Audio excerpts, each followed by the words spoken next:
First story comes from a submission post from Reddit.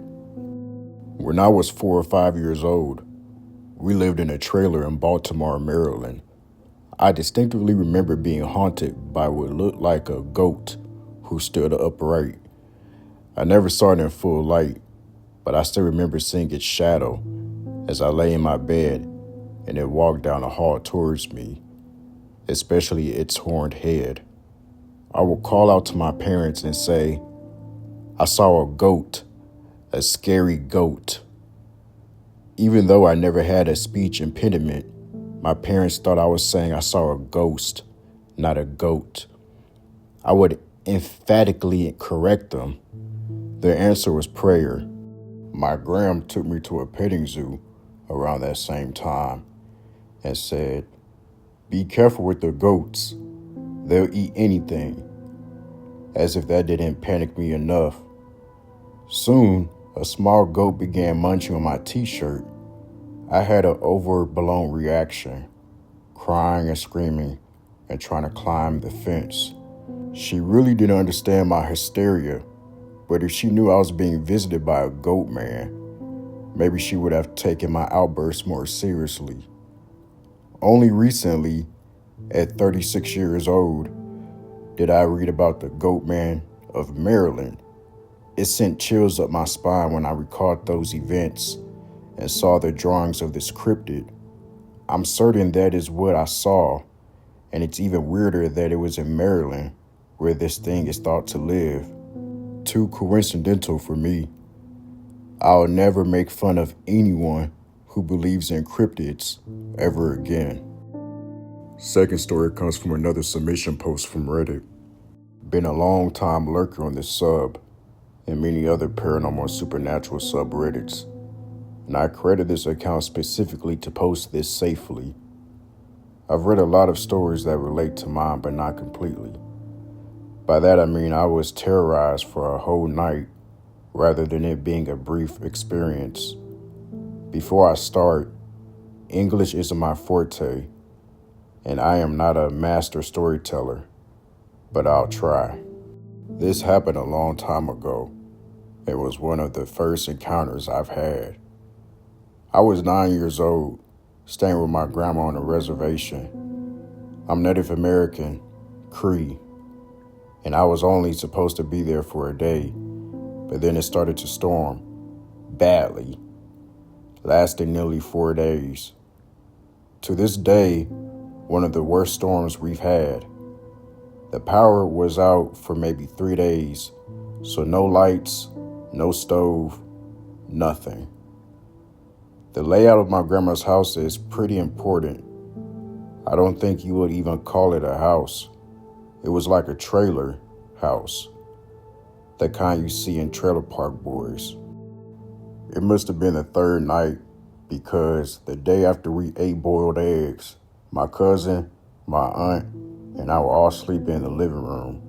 And from where I was sleeping, you could see through the kitchen window, which was pretty small.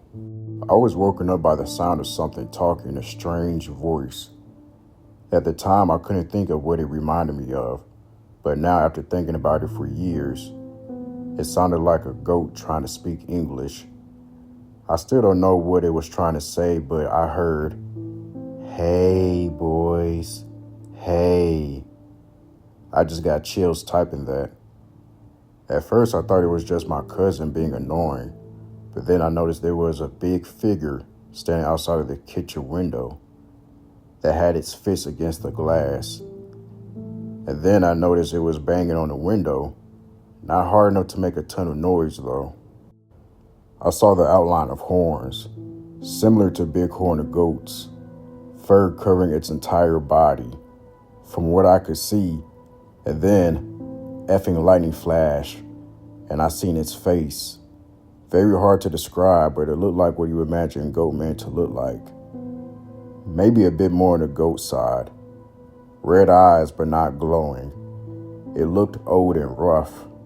Its fur mostly gray with some brown. The window that it was at was 6 feet above the ground, or more, I don't remember. Plus the trailer burned down a few years back. So I would say it was 7.5 feet tall. Throughout the night, it stayed in place, but the banging turned to scratching, and the attempts to speak turned to growls and shouting. Lightning flashed a few more times, and every time I could see the anger in his face growing more and more. I eventually woke up my cousin crying. She came and laid with me until I fell asleep. I had a hard time falling asleep because every time I closed my eyes, I would see eyes looking back at me. And when I did finally fall asleep, I had a nightmare involving the Goatman. In my dream, I watched him walk over to our neighbors and brutally murder them and come back with a decapitated head and swinging around in my face. He was taunting me. Why? I still don't know. What's weird is that my cousin said that she couldn't see it, but she could hear it. The growling, scratching, everything. We talked about it often. And I remember at one point moving to another room and looking outside of the window and seeing its full body, which was not like a minotaur, but a centaur. It noticed me, and that's when I ran back to the living room. I forgot to mention that morning after, we checked outside for evidence, and we found huge hoof prints going from the window to window and scratch marks on the windows. The prints were probably the size of 2 open hands. Now, I've read countless stories here on Reddit and other sites, but none came close to this night. It was the most scary encounter I've had to this day, and I've seen a lot of things. I saw a dog man, and when I was asked a medicine woman about it, she said it was just passing by and that it was angry because I was able to see it and it wasn't supposed to be seen. I shined a bright spotlight on it, and yup, it looked pretty damn mad. I feel crazy just thinking about it. Actually, typing this, I remember something that happened around that time. Not to me, but somebody who lived on the reserve. He was known as a pedo and one night got drunk and apparently he saw a deer man. After that, they said he went crazy and killed himself. There have been also reports of a goat man terrorizing kids, but on different reserves. They describe it to be a minotaur figure. It's effed up how there's things out there that we don't know exist. Boggles my mind, really. Third story comes from another submission post from Reddit. I will warn that this one has some language in it. And it said it takes place 17 years ago, but technically it takes place 27 years ago because this post was posted 10 years ago. It was a cold Thursday evening about 17 years ago. I was driving down a dark back road with a friend. We were just driving, smoking little herb, and talking about the upcoming Christmas break. My friend Sean was going to Florida to spend time with relatives over the break and wouldn't shut up about how nice it was going to be to get out of Minnesota for a couple weeks. While he's rambling on about his trip, I was sort of spacing out. It had started to snow and the flakes were rushing at my windshield like machine gun bullets, and the trees on both sides were so dense that it gave you the feeling like you were driving through a tunnel. With how dark it was and the snow coming down, not to mention the fact that I was relatively high, I was thinking this must be what it's like to do warp speed on the USS Enterprise. I was still thinking about Star Trek, more specifically how hot Counselor Deanna Troy was when my friend half-heartedly punched me in the shoulder. "Dude, this shit is gone," he said, handing me an empty bowl. I looked at him and just shook my head. I love Sean, but he was a cheap bastard. "Give me a second, I'll find somewhere to pull over." I scanned the area, and not too much further down the road was a country park that is normally empty where we could stop to reload. Even if there was anyone there, we didn't care. I pulled into the park and seen one car on the far end, so I pulled over and parked, hit my dome light and filled the bowl. Right as I'm turning off the dome light, Sean grabs at my arm on my coat and starts shaking it. Dude, do you effing see that?" he exclaims, still shaking my arm with one hand and frantically pointing off to the right of us. I looked and all I could really see was this dark figure.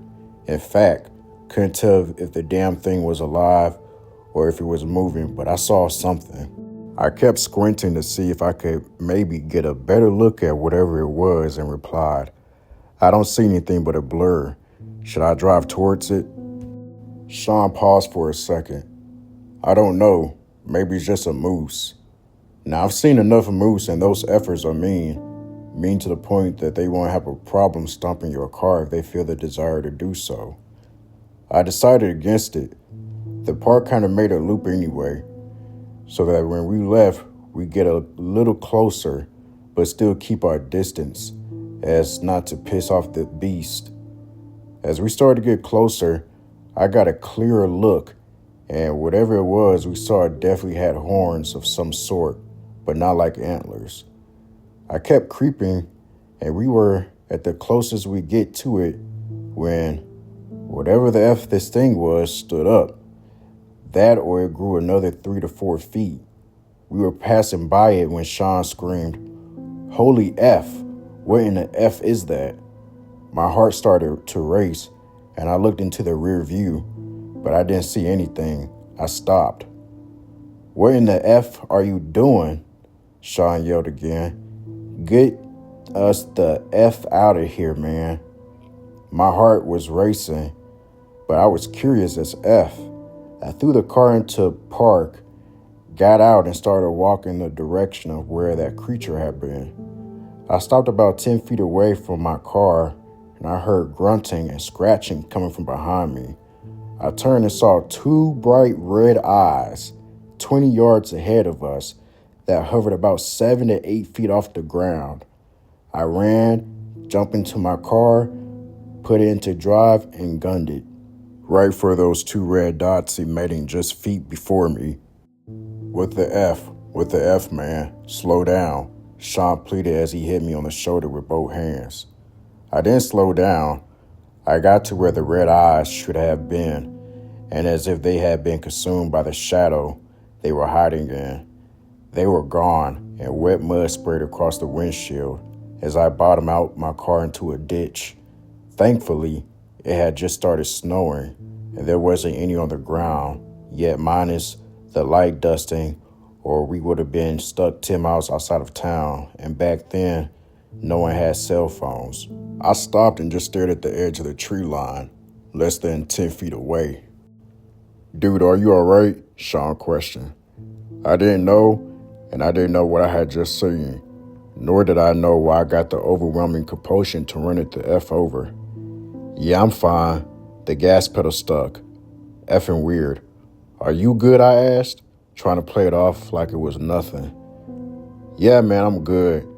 Let's just get the hell out of here, cool?" "Yeah, good idea." I backed out of the ditch and back onto the driveway, put the car in drive, and pulled up to the road. "So which way do you want to go?" I asked. "Let's head to town. I want to get a soda. I've got a cotton mouth like a son of a bee." I nodded and take a right to head toward the main highway that led directly into town. Our nerves seemed to be returning to normal, so I picked up and sparked that bowl. I looked over to Sean and motioned for him to take the pipe. "That was some weird shit, man. Did we actually just see that?" Sean says as he grabs the bowl. He continues talking. I turn to look at him.